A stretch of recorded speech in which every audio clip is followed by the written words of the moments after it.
من نیاز نوری مەلا مەحموود لە نێوەندی هونەری و ڕۆشنبیری بە هونەرمەند نیاز نوری ناسراوم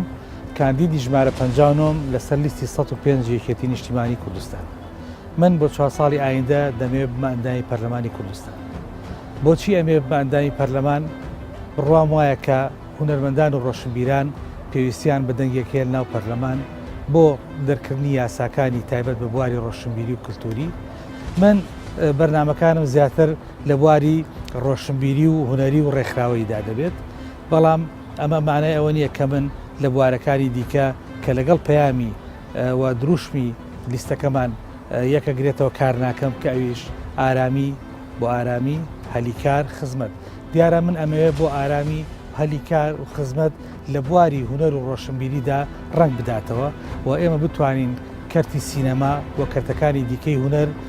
لە هەرێمی کوردستاندا بەگەڕ بخەین و ئێمە هەل بڕەخسێنین کامە کارێکی زۆر گرنگە و یەک کاری کەش کە ئێمە زۆر گرنگە بیری لێ بکەینەوە ئەوەیە کە بۆ لەمەولا هونەر وەکو پیشە بناسیێنین واکو وایە وەکو پیشە کاری بۆ بکەین. نیاز نوری مەلا مەحموود ساڵی 1960 لە سلێمانی لەدایک بووە. لە ساڵی 1970 بڕوانامەی دیبلۆمی لە تیلیکۆمنیکیشن لە شاری بەغدا بەدەستێناوە. قوتابی بەشی میدیایە لە زانکۆی پۆلیتەکنیکی سلێمانی،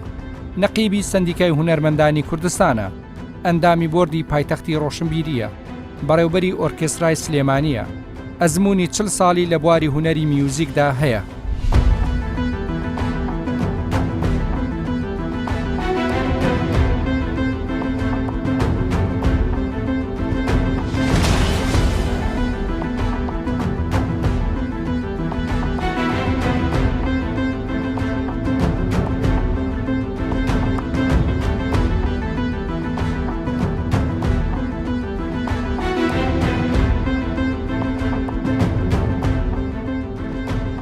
من نیاز نوری مەلا مەحموود هونەرمەند نیاز نوریم کاندیدم بۆ پەرلەمانی کوردستان لەسەر لیستی 105 یەکێتی نیشتیمانی کوردستان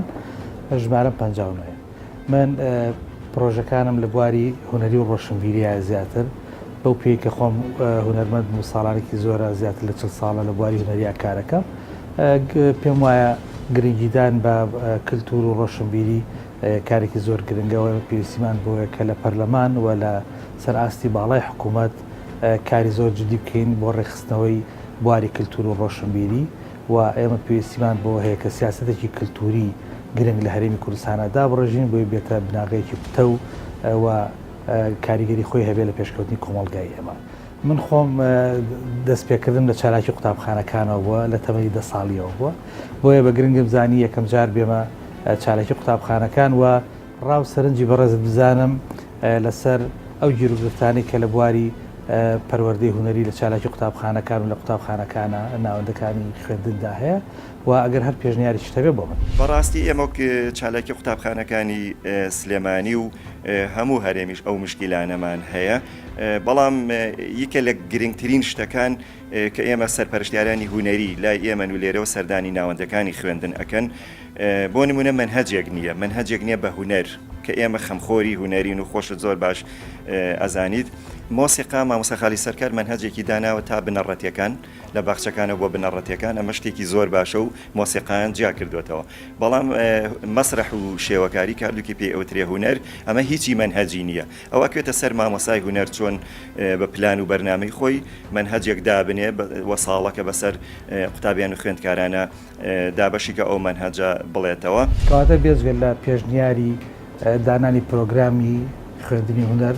لە باخچەی مناڵانەوە بۆ تا قۆراغی کۆتایی بنەڕەتی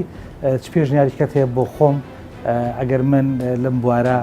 لەم سێکتەرا کارکەم بەگشتی چ پێشنیاریکەت هەیە بۆ؟ بەڕاستی من هەر پێشنیارم ئەوەیە کە لە هەموو جومگەکانی حکوومەتە چ پەرلەمان چ ناو ئەنجومەنی وەزیران بەڕاستی هەل لە شارەوانەکان پارێزگا ئەوانە لە هەموو جومگەکانی دەسەڵاتە من پێم خۆشە هونەرمەند هەبێ. بەڕاستی ئەمە مشکلێکی کەشێت تا ئێستا وەک وەزارەتی پەروەردە کۆنگرەیەکی هوەریمان نەبەسەوە بۆ چالاکی قوتابخانەکان بەڕاستی ئەمە چالاکی قوتابخانەکانی هەولێر دهۆک سلێمانی و گەرمیان و بەشە کوردەکەی کەرکووکمان ئەمە پێویست ئێمە کۆنگرەیە بکەین بۆ ئەوی خۆمان تازەکەینەوە خۆمان جارێکی تر بە شێوازێکی تازەتر ئیش و کار بۆ قوتابیان و خوێندکاران بکەین لە شانوە لە شێوەکار لە مۆسیقا بەڕاستی کە هونەرمەند لە شوێنێکا بوو کاکە پرسی پێکرێ بۆ جوانکاری شار بۆ کۆمەڵشتی هوەری ڕۆشنبیری ئەوانە زەرورە لە وڵاتانی پێشکەوتو هەمووی ئاوایە کاکە ئەگەر لە پارێزگای سلێمانی بۆ نمونە من پێ دەڵێم یەک دوو هونەرمەندی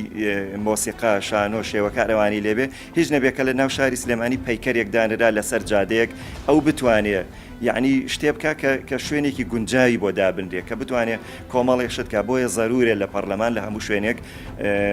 کادر و پسپۆڕی هوەر هەبێت هەم بۆ ئاستی ڕۆشنبیری شارەکە و بۆ خزمەتکردنی زیاتر بە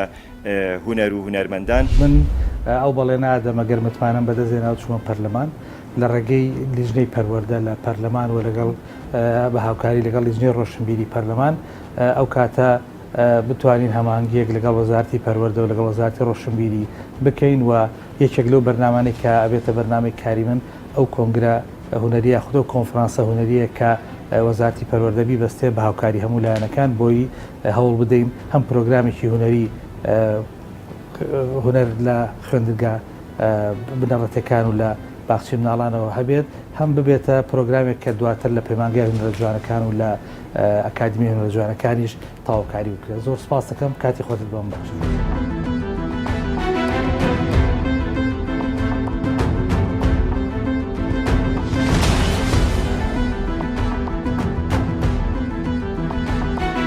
دیارە چارەکی قوتابخانەکان گرنگێکی زۆری هەیە لە ژیانی مناوە من یەکەم جار لە ساڵی 1970 لە تیم مۆسیقای مناڵانی بێخودەوە لە خوێندنگی بێخودەوە لێوە دەستم پێ کردەوە کاتە چارەکی قوتابخانەکان لە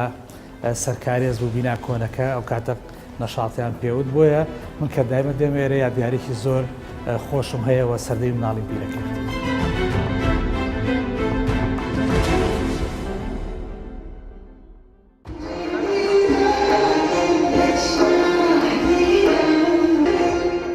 هوەر بەرهەم و داهێنانی مرۆڤە بۆ ئەوەی سروشت زیاتر ڕەنجین بکات ڕێگەیەکە بۆ ئەوەی هوەرمەند ئەندێشەکانی خۆی دەرببڕێت و بیرۆکەکانی خۆی ڕوون بکاتەوە یانیش نمایشی تواناکانی خۆی بکات. زۆر جار کارە هوەریەکان پەیوەستن بە نیازی پێزانین بەو جوانی و هەست و سۆزە بەهێزانەی کە دەیبەخشین و هەندێک جاریش هوەر وەکو شناسی نەتەوەی سیر دەکرێت. بەشێکی زۆری بنیاتی شارستانیت دەکەوێتە ئەستۆی هوەر و هوەرمەندان لە جیهاندا و بە تایبەتی لە سەردەمی ئێستادا هوەر وەکو چەکێکی نەتەوەی سیر دەکرێت و هەموو نەتەوەیەک دەیهەوێت لە ڕێگەی هوەر و دراماکانیەوە کولتوری وڵاتەکەیان و بواری ئابووری وڵاتیان بەهێز بکات. لە کوردستان بەهۆی قەیرانی داراییەوە چەند ساڵێکە پرۆژە هوەری و کولتوریەکان لەلایەن حکوومەتی هەرێمی کوردستانەوە پشتگیری ناکرێن. هیچ پلان و استراتیژیەتێکی هوەری لە کابینەکانی حکوومەتی کوردستاندا نەبووە کە بۆ ئێمەی کورد کە بەشێکی گەورەی بوونی نەتەوەییمان بە کولتورەوە بەندە و لە ڕێگەی کولتورەوەی خۆمان پاراستووە پێویستیەکی ژیواریە. پێویستە لانی کەم ئێمە لە ڕێگەی هوەرەوە خزمەتی لایەنی هوەری خۆمان بکەین و ئاستی کولتوری گەشە پێ بدەین چونکە هەروەکو ئاشکرایە هوەر ئاوێنەی باڵانوێنی گەل و نیشانەی گەشە و پێشکەوتنی ڕۆحی و دەرونی نەتەوەیە و تاک و گروپەکان کاتێک لە بەرهەمێکی هوەری شانۆیی یان میوزیکی یان شێوەکاری یان هەر بوارێکی تردا ئەفراندن دەکەن لە ڕاستیدا نەتەوەی خۆیان بەرەو بەرزێتی دەبات.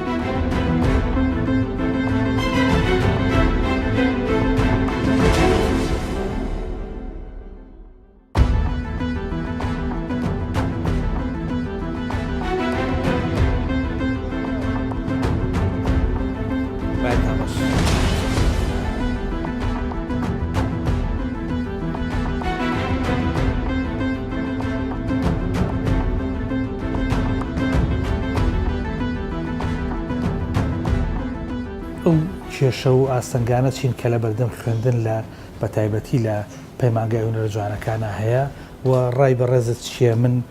چی بخەمە بەرنامەی کاری خۆمە بۆی لە پەرلەمان کاری لەسەر بکەم کە بتوانین ئەم بوارە باشترکەین چاکتری کەین بیگەینەوە ئاستەی کە هەم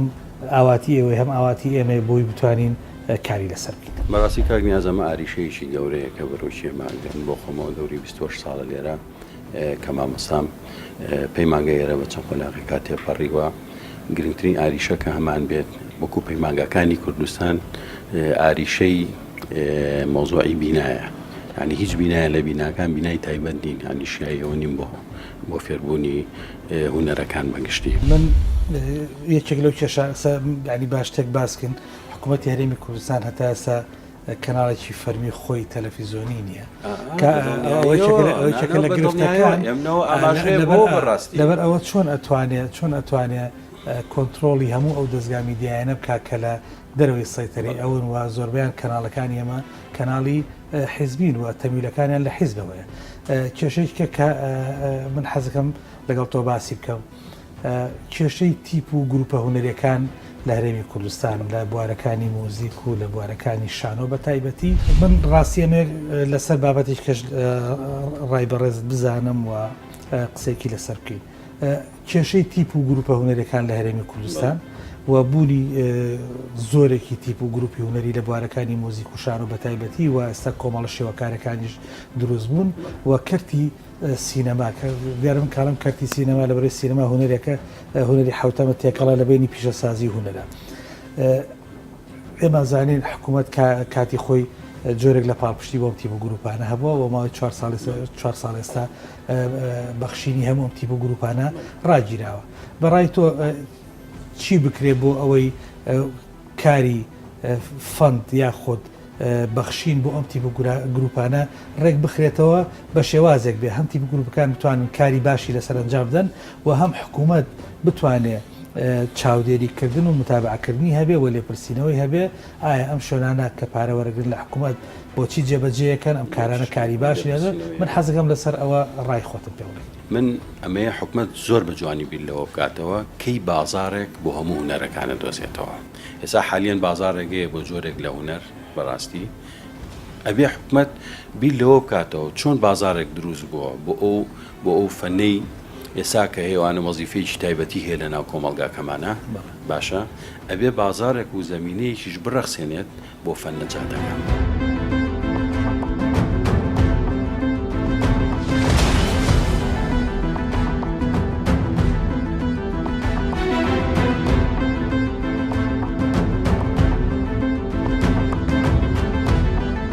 ئێمە ئێستا لە بەردەم کتێبخانەی گشتی سلەیمانیین یەکێکە لە دەستگا ڕۆشنبیریە گرنگەکانی شاری سلەیمانی بەوەی کە کللتوری کتێب خوێندنەوە لە شاری سلەیمانیا کللتورێکی بەربڵاوە بەڵام هێشتا نەگەشتوەتە ئەو ڕادەی کە لە تەواوی کۆمەلگای کوردەواریە ئەمە بێتە کللتورێک. بۆ مەبەستا من لێرە ڕووی دەمەکەمە هاوڕێ و هونەرمەند یاسین قادر بەرزنجی شانۆکار و نووسەر و شارەزا لە بواری کتێبخانە گشتەکانە. کاک یاسین من کاندیدی ژمارە 59 لەسەر لیستی 105 یەکێتی نیشتیمانی کوردستان بۆ پەرلەمانی کوردستان. بەڕای تۆ ئەگەر من بچمە پەرلەمان چیم پێ ئەکرێت بۆ بواری ڕۆشنبیری هونەر؟ من داواکارم لە بەڕێزت بەلەوەی باسی کتێبخانە بکەم وەک هونەرمەندێک کە چوویتە پەرلەمانی کوردستانەوە کۆدەنگیە دروستکەی لەگەڵ هەموو ئەو ئەندام پەرلەمانانەی باوەڕی خەڵک بەدەستدێنن بۆ ئەو مەسەلە گرنگە کە گەشەدانە بە هونەر و تێگەیاندنی ئەو ئەندام پەرلەمانانەی تر شارەزابوونیان لەو ڕاستیە بەهۆی ئێوەوە کە هونەر لە پێناوی جوانکردنی ژیانی کۆمەڵی کوردەواریدایە کە هونەر زۆر لە کێشەکانی دەرونی و کۆمەڵایەتی و ئابووری و تەنانەت سیاسیشی پێچارە سەرەکرێت ئەبێەوە کار بۆ بکەن کە هونەرمەندی کوردیش بەو سنجینیە بتوانێت دەور ببینێت. ئایا ئێمە پێویستیمان بۆ هەیە کە حکوومەت هەرێمی کوردستان و لە ڕێی پەرلەمانەوە سیاسەتێکی کللتوریمان هەبێت کە حکوومەت خۆی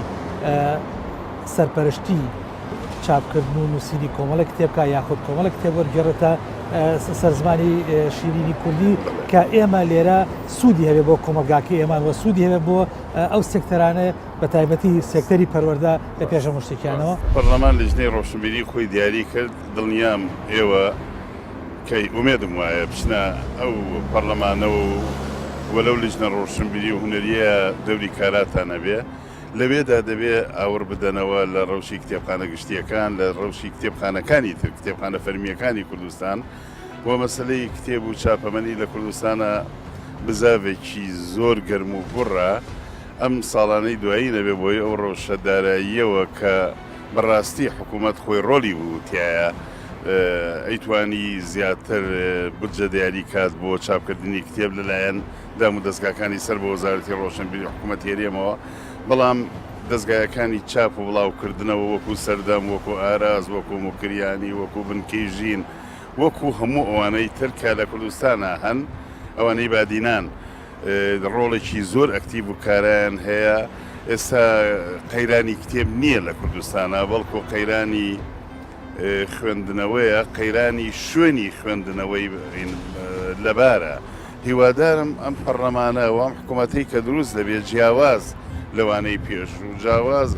لەو استراتیژەی کە هەیەیان بوو لە کارکردنە بیل لەم لایەنانە بکەنەوە لایەنی ژیاری زۆر گرنگن کاک نیاز و پاشانیش بابیرم نەچێت ئەبێ ئەوە کار بکەن بۆ دروستکردنی شانۆ لە شارەکانی کوردستانە بۆ دروستکردنی هۆڵی سینەما یعنی بیر لەوە بکرێتەوە لە باتی ئەم هەموو فیستیڤاڵە من هەمیشە وتومە ڕەنگەم قسەیم تۆزێت تاڵیش خراپ کەوت بێتەوە لای هەنگێ خۆشەویست و ئازیزی و بوارانە من هەمیشە وتومە لە بری ئەم هەموو فیستیڤاڵەنەی سینەما و شانۆ کاکرێ لە کوردستانە ئەو بودجانە تەرخان کرێ بۆ دروستکردنی هۆڵی شانۆ هۆڵی سینەما لە شارێکی وەکو وەڵەبجەیە لە شارێکی وەکو قەڵاتزەیە لە شارێکی وەکو کفریا کەلارە لە چەمچەماڵە لە دەربەندیەکاندا گوناح نییە هۆڵێکی سینەما نەبێت کە هەلومەرجی سینەمای تیابێت و خەڵکی ئەو ناوچانە کە بە ناوچەی قوربانیدان لە میلەتی کووردا مەشهورن کە بەناوبانگن بەوەی هەمیشە لە شۆڕشەکانی کوردا ئەوان سوتەمەنی بوون بۆ هۆڵی شانۆیان نەبێ بۆ هۆڵی کتێبی باشیان نەبێ بۆ هۆڵی سینەمایان نەبێ. سپاس پێیامەکەت گەیشت دیارە سینەما و شانۆ من زۆر بە تەفسیل لە بەرنامەکانی خۆیان دامناوە هیوادارم ئەگەر بگەینە پەرلەمان ئەم کارانە جێبەجێ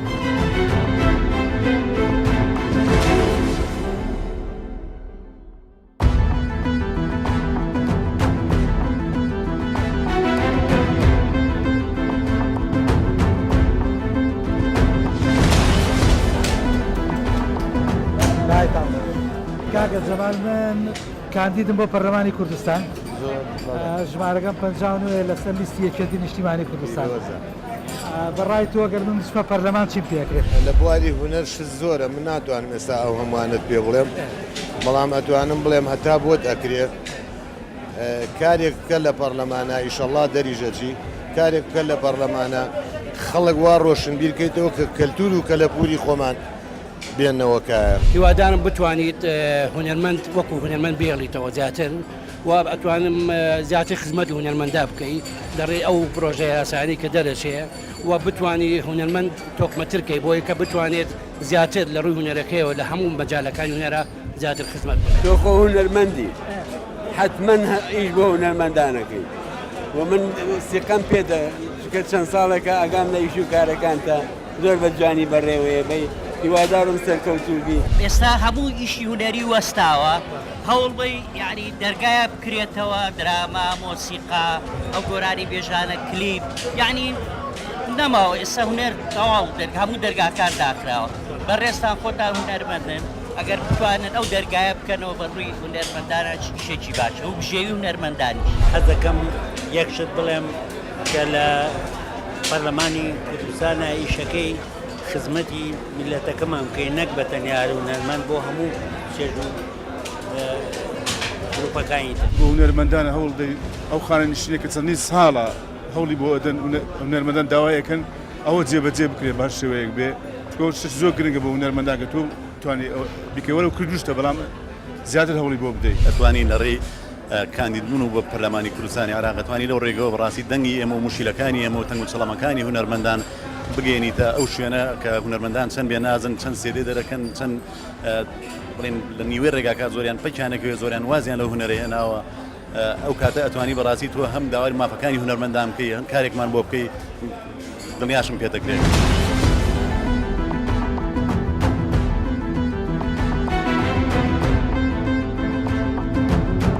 من نیازی نووری مەلا مەحموود داسراوم بە هونەرمەند نیاز نووری کاندیدی ژمارە 59 لەسەر لیستی 105 یەکێتی نیشتیمانی کوردستان. دوای ئەوەی لە پرۆژەی کاندیدێک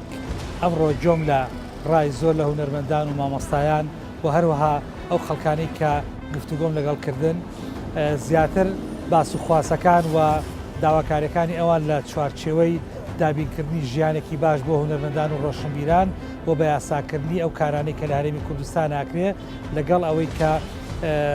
ئێمە هەوڵ بۆ ئەو بدەین لە پەرلەمانی کوردستان کە تیپ و گروپە هونەرەکان جاریکە ببوژێنەوە و بازاڕی